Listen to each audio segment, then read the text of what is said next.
azongi na mboka mais bakatela 20 ans et comme 13 ans lelo abimi na ye lelo azana esenge ngape na koyiba na mbongo ya leta bakateli ngape na obima na ngape.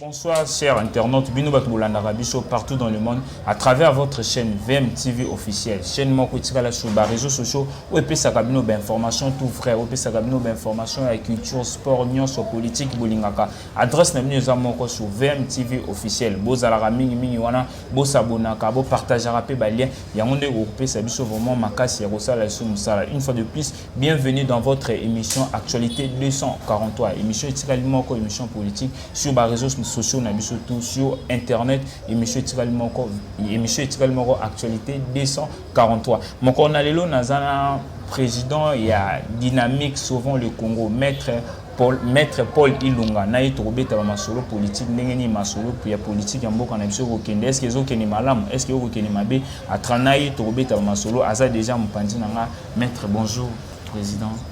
Bonjour Ndeko Jonathan.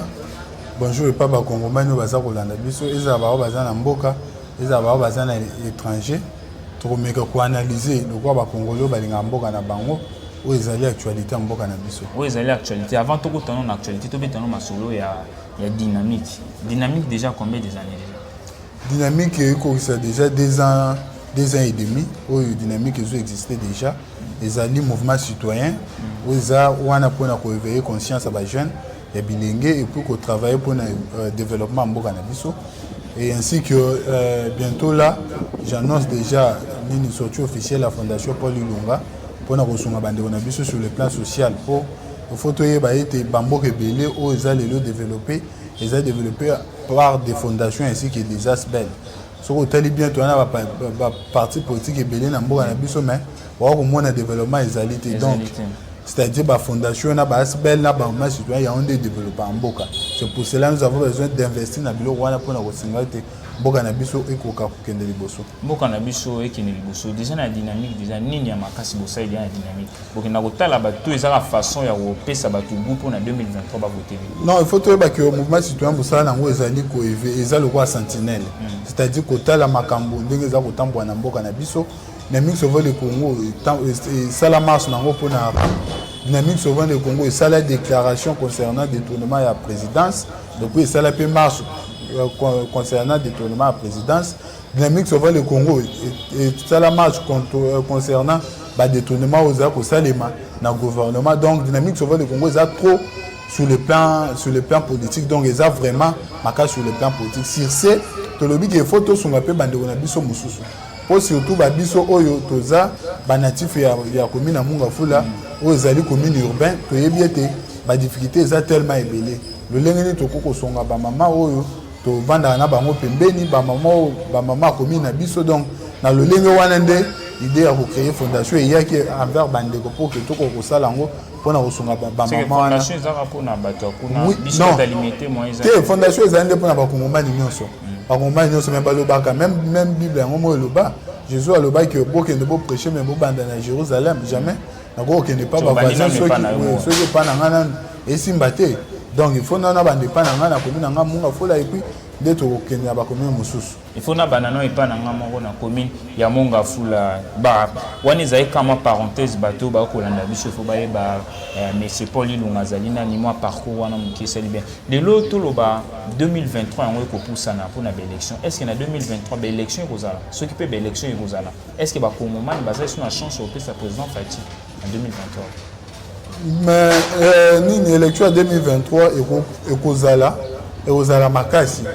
Donc l'élection en 2023 et Kozala parce que Yomoza au moins la Makambo et Zako ça na parlement na bisokuna et ça loi ya réforme au G13 va proposer et sa proposition de loi jusque là donc on va proposer na carte ya parlement kuna donc to yebete loi wana Kozala adopté pour que ma ponami zala en 2023 et pour l'année qui interview à Premier ministre Sama Lokonde ndenga lobby que non coûte que coûte élection aux années 2023 donc élection Kozala et puis on espère que le président de la République Félix Antoine Tshisekedi Tshilombo yende muto conduire biso na deuxième mandat na ye pour tout monde qui azali na volonté et puis azali ko sala musala pe za ko mona na miso bato donc yango nde bakongomani bakopesa ye deuxième chance parce que Paul Ilunga akozala wana pour que abata campagne pour na président de la République lokola tobandaki na ye tokosuka mpe na ye pour que azwa deuxième mandat na ye après wana nde siko Paul Ilunga ye mo peut-être akozala candidat président na 2028 mais bato mosusu bakolobaki mokonzi ya mboka malgré baprojet tout ça makambo ebele aoréalise yango te soki lelo ndeko tokomona ke congolais akomi na mwa liberté moko boya koleka na etanduike koloba n'importe quoi kobenga Chilombo aza na ye inquiété te c'est que rien un état de droit ozo exister soki lelo tomona bandeko mosusu soit disant badéputé oyo tovotaka bango mpo babanda kotelemela Kabila tozalaki ya moko so totala kiosque tolobi ke ndeko safu azoloba malamu mais soki lelo bandeko wana bakomi heure moko Amélie Diamba na ye akoti na plénière oui nalobi bien Amélie Diamba na ye akoti na plénière alobi ba n'importe quoi aza mpe inquiété te na kati ya plénière mpona kolakisa soki état de droit ezali effectif donc soki congolais lelo alobi ke président de la république akosala eloko te congolais wana ase motema mabe mpo président de la république lelo toza komona makambo eza kosalema ezala sur le plan diplomatique toza komona mosala ya kosalema ezala oyo nakoki komona président de la république asali bien te ezali ka sur le plan social oyo kutu ezali nini na ye te oyo ezali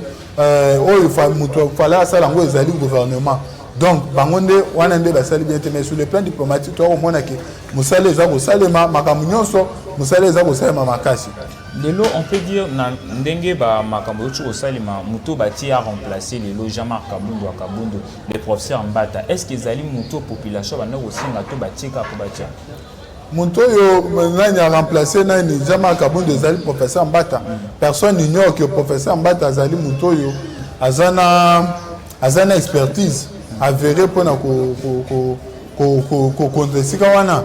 Donc, professeur Mbata, Azamuto Maele, c'est un professeur d'université, atteint ce droit constitutionnel, donc, Azaramo Maele Naye, donc, on espère que Arosala Malam aussi Kawana. Est-ce qu'il a mérité place ou est-ce qu'il a mérité? Oui, il a mérité parce que les alliés place où ils n'étaient pas IDPS. Les alliés, donc, Kota où il y a IDPS. Donc, il a mérité en gros. Parce que les alliés Kota où il y a IDPS. Mais ça peut dire début, il y a séparation entre Jean-Marc Kabundu et IDPS. Jean-Marc Kabundu, Jean-Marc Kabundu na IDPS tolinga kokota ngo te parce que tozali balié ya IDPS jamais to kokota makambo eza interne ya bato. Donc ya onde wana penza tokota vraiment ngo te na kati. Wana penda vraiment bokota ngo te lelo kuluna na Kinshasa etomboki makasi. Nini gouvernement congolais akosala po kuluna esila na Kinshasa tant que jeune étant qui dirigeur ya maspe nini gouvernement congolais akosala po kuluna esila na Kinshasa po kuluna mati makasi na Kinshasa. Oyebi bien que tant makambo ba kuluna bandaki na Kinshasa président de la République le roi aza autorité des droits yango le bail ki bakoko quand ba kuluna était ba kina ra prison. Il faut tout sunga bango basa l'intégrer na service national pour que baba na ozo salaire. Nde to mona ba kuluna bazo kende kanya makasi c'est dernièrement ba uta ozo premier salaire na bango et puis bazo matricule plus de 1000 kuluna o bazo matricule. Donc ezaki na bit ya président de la République pour na ko faire disparaître kikuluna. Parce que le président de la République a voulu qui était kikuluna ezali ko utande peut-être na kozanga misala. Ya onda sala ki ke ba insérer bango na service national ba futaka bango. Mais tout ça au monde qui ezali ko kitate. Kikuluna est commis de plus en plus sous makasi. Donc na système wana to ko senga ete lokola tokenina na ndenge ya mibeko pour te permettre bango ba za l'insérer pe na kati ya société mais bazali ko lingate.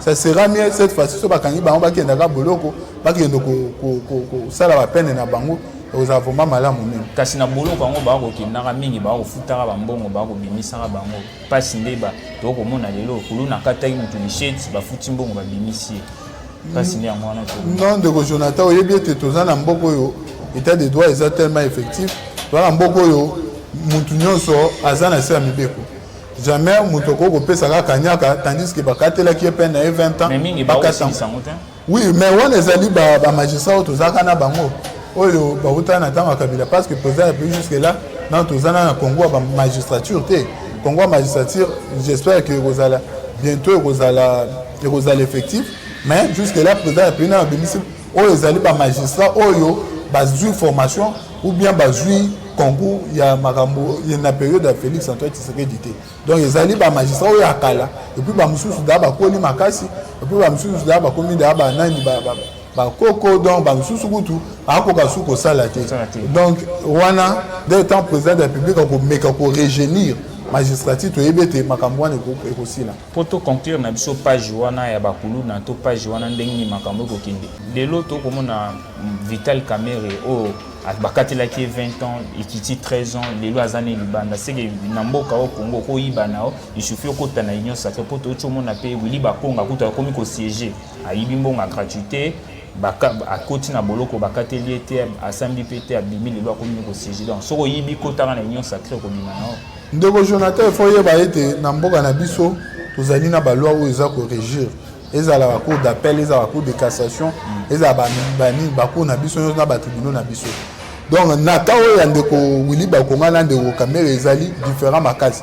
Pourquoi? Parce que ndeko Kamerhe selon article 17 de la constitution na biso le 18 février et lobby boye lobby que Moutounion soit présumé innocent jusqu'à ce que sa culpabilité sera établie et puis jusqu'à ce que le jugement sera définitif. C'est-à-dire donc Vital Kamerhe jusque là azali na nous définitivement condamné té. Azalaki na droit ya recours. Et puis à ça les recours ti et comme na cour de cassation. Donc en cour de cassation. Azalaki recours na 20 ans non. Oui, à ça les recours na 20 ans. Comme na cour d'appel est 4 après 4 na 13 ans, après ça le sous recours na cour de cassation. Donc dernier cours oyo yaka pona coiffer pona casser makambo yango wana soki ke cour de cassation maintenir ka oyo cour d'appel et salaki alinga na yaza na prison mais le cour de cassation est cassé jugement oyo ya cour d'appel ya onde de Vital Kamerhe ya asengi liberté provisoire yango ba pesier c'est qu'azo vivre na liberté provisoire. Oui, azo vivre na liberté provisoire et pour cour de cassation ezongi ici na cour d'appel pour que cour d'appel a rendre jugement na ye na lolenge sengeli. Pour selon cour de cassation jugement ezaki vraiment malamu te. Donc ezaki impenza na barrière rebelle surtout barrière matériel rebelle.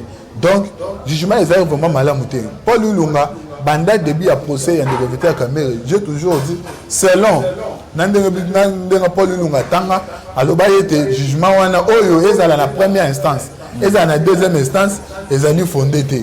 Selon Paul Lunga ndeko Vital Kamerhe azali na innocent. Oui, azali na innocent. Na lobby ndeko Vital Kamerhe azali na innocent. Pourquoi? Parce que juge a mécalité ko faire convaincre biso le lenge ni ndeko Vital Kamerhe ayibaki te. Ezaki ba élément musu bana ko sala défense na kati ya jugement wana.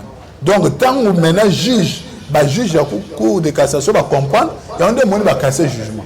Selon Paul Lunga ceux qui vraiment le droit et vous allez vraiment dit na ebete ndeko Vital Kamerhe ozana na liberté na 2023 yende mutu vike akozala sous na sima président de la République pour na passer deuxième mandat et pas président de la République. Bongo pour na mwana mboka Willy Bakonga. Ya Willy Bakonga ministre yemo ya justice ayebisa biso que ordonnance oyo balobaki ete bapesi ordonnance présidentielle wana ya yebi yango te.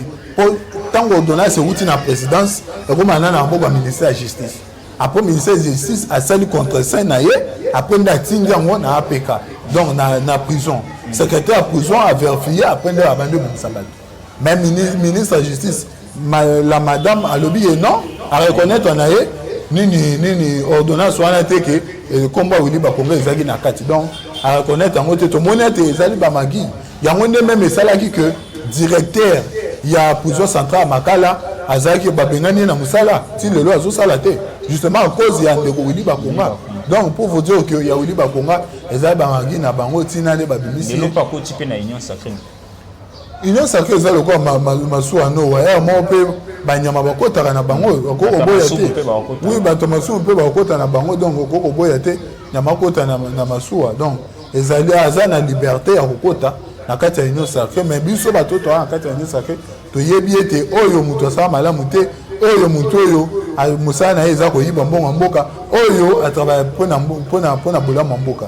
Donc c'est ça. Oh, azo travailler pour na bolamu mboka to beta masolo etali gouvernement congolais lelo déjà baza déjà na une année déjà banda qui le 26 avril 2021 lelo esali déjà une année bilan na bango zo mona ndenge est-ce que musana bango ko kende malamu to ba faillite za mamuki wana musana bango eza ko kende mabe makasi parce que congolais so tuni mama ndunda oyo oyo ateka na camping na camping mwana mama ndunda oyo ateka na matadi kibala ateka na mama butu ayebi soki makambo eza kotambola te soko tuni mama oyo abanda koteka na marché ya Congo nini zando ayebi so makambo ya kotambola te donc pona ayebi soki sur le plan social, le gouvernement a ça malokonde, ils appellent ça tigé. C'est-à-dire zéro. Toujours que ça me Pépé Lukamba. Non, tout ça, peine à temps aux hommes, c'est maté pour la Pépé Lukamba, ils arrivent à bon. Donc, il faut que tout le monde là, nous devons ça malokonde, tout ça, mais le coup dans mon exemple, tout ça, après ça, ma pour 2023, tout ça, après ça, ma pour 2023, donc il faut tout ça l'arrêter. Nani sama lokonda za la wana pour que à préparer le biso ma ponami aux en 2023. Donc toi na ma ponami en 2023 vu que toi en ponami en 2023 tu préparer yango pour que tu ko pesa président de la République deuxième mandat na. Est-ce que ba ministre na yepe ba ko ba misusu pe ba ko sala musala malamu? Oui, ba ministre na ba ko sala musala malamu to mona muto ko de mener en to toni moi ba ko sala musala na malamu. Nicolas Kazadia ko sala musala na malamu. Ndeko yo donc la ministre des Affaires étrangères wana ako samsa na malam donc eza ba musu ba ko samsa na ba malam mais ba musu super le roi a Didier Boudimbo ako samsa malam te ba musu le roi o to uto longola oui kabila eza ko mata ya Kinshasa tandis que tozana balaki belé obike na mboka na biso so itozaki un peu na moi ki chu mo OK et simité au démissionner pour biso tant to ndima sama lokonda ya wana poto bage a démissionner ka tant azara ministre sport donc pendant s'attendre que so esimi pété a démissionner mais to yo ko comprendre que wana ce que les premier ministre ko neza ka simple ministre ya on peut-être alors et vous avez des bateaux bazani na structure ndeko simba te ba on ne ba ko démissionner c'est ministre et moi démissionner mais premier ministre est le chef du gouvernement yende mutu ozo dirigeant politique à gouvernement. Donc, ça a aussi battu il faut long. Mais, le roi Bissot a démissionné, mais il a démissionné. Donc, on a peut-être, au premier ministre, à relier un bon ambo belé, on a un simple ministre. Tout ça, on a balak belé. Tu as balak Albert, tu as balak Maïndombe, tu as balak tellement belé. Ok, les lots, sur le plan carburant, il fallait que tu sois par année, surtout au travail, tu as 8 milliards à cause de carburant. Sur base à balak, tout ça. Mais à autobi ça va 200 millions tout le monde a qui ça recette à bien et robi na makambo hydrocarbures or les a bon côté so tout ça sérieux tout robi ça 8 milliards et utaka na makambo hydrocarbures ozo mona donc a ça malamu te ministre to longola oyo to longola musana eza ko kabila bana ba $100 oyo. Donc, ça là, le ministre le plus célèbre, comment il célèbre tout ça. Célèbre, on a $100. Biso to ana posé osu ngamboka mboka ke de boso yo ke ne pas ban o kabela mwana 8 ans 9 ans o kabela $100. C'est que tout le bateau ba ko sala na mokonza mboka ba on ne ba ko sunga mokonza mboka te pour réaliser ba projet na ye. Oui, mais to le bakango à chaque fois. To bakango à chaque fois que bateau ba ko travailler na mokonza mboka ba sunga ka été. Entourage ne wana sunga so ba ko sunga ke ba muke. Bamususu nyonso wana basunga na bango yete ozomona do baza ko sunga yete puis je félicite quand même le député honorable Lézer de Lézer pour la musalo à ça pour la ministre de l'économie même sur la santé ti le loi tira le pour démissionner. Or après 48 heures la loi dit il doit donner sa démission mais tu dois comprendre que nanango azali ko entêter pour qu'il avanda ka ti le loi a déjà démissionné, il a répété démissionnaire. Mais Bahati Petit, le loi lobby, tu as parmi peu à signer l'acte de la séparation. Non, Bahati, beaucoup. C'est un président du Sénat, non, il ne pas te tuer. Le ministre Balongo, les ministres et à partir. Il faut trouver le moment. Tant de travailler pour l'intérêt en Boka, on doit le dire que IDPS. Didier Boudimbo, ça proche à IDPS, non? Didier Boudimbo, ça proche à IDPS. C'est pour vous dire que tant que tu as ça, la pour la Maramboka, attention aux ministres IDPS, il faut te l'obéir. Donc, cela ne veut pas dire que le roi a monté à Bahati, tu vas le battre. Ce que ça, Moussa, Madame Mouteto, le Ngolio, tu le dis, mon tournous. Il y a un peu de que l'AFDC, on a besoin d'un mouton à cité, à 4 AFDC. Tolingi toko manabiso vraiment nasuka to comme nabiso vraiment nasuka to aussi ça na sujet au réseau déranger mikolo le président de la République accueilli na dialogue ya consultatif na ba groupes armés. Est-ce que ça qui moment il signale mokonza mboka kini? Oui, exactement moment pourquoi parce que tout le monde comme on a que président de la République na musala na ya za ko sala ana posa été intérêt à population. On a posé intérêt à la population, on a posé qui mène à l'est du pays. Donc, le roi a posé qui mène à l'est du pays. il faut que nous sur le plan diplomatique ceux qui ont aussi battu le rôle à dans l'est du pays les armées le président de la République a inséré dans le service national donc on a vraiment aussi battu cette fois-ci il faut que la force au Congo à Mboka Munene soit les autres nous qui toi cité que Rwanda au téléma toi cité que Ouganda au téléma baba Mboka les amis qui makasi donc le président de la République a quel plan diplomatique soit les simité aux ambitions de minugi to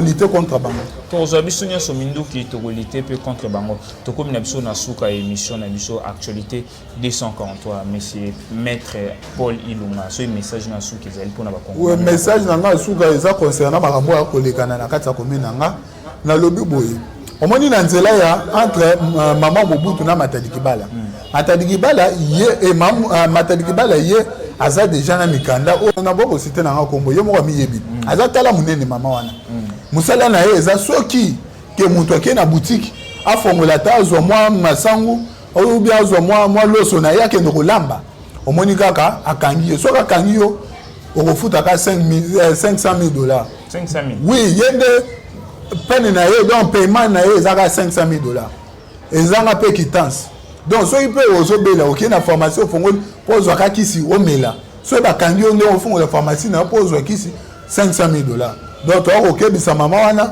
otika biloko wana eza malamu te apres toakosenga epa gouverneur de la ville place oke kotia marché wana eza domaine militaire place wana marché okokozala place wana koma okoki okende na marché oke kotia ngo na kati ya camp soki lelo makambo ebebi eke bamilitaire bakoteli bamilitaire omona teke obomisa na bacivile donc besika wana besika habilité te mpona kotia marché donc toakosenga ke oluka esika malamu wana mpenza eosimba te biso bakongolais biso bandeko munga fula biso bandeko lukunga tokolingaka te ke okoka boko kosala biso nde bokolinga makambo kende wana ozala vraimen malamu mingi te naza kolanse message na ngai epa bandeko na ngai dynamique sauver le Congo bandeko ya fondation Paul Ilunga bandeko na ngai munga fula bandeko na ngai nyonso ya lukunga barumbu lingwa langa liema tozala ini mpona koaffronte maponami oyo eza kosemprunte vers 2023 mpona 2023 tokende na maponami biso nyonso babase na biso eza solide pour que tosatendre na maponami oyo ekozala na 2023.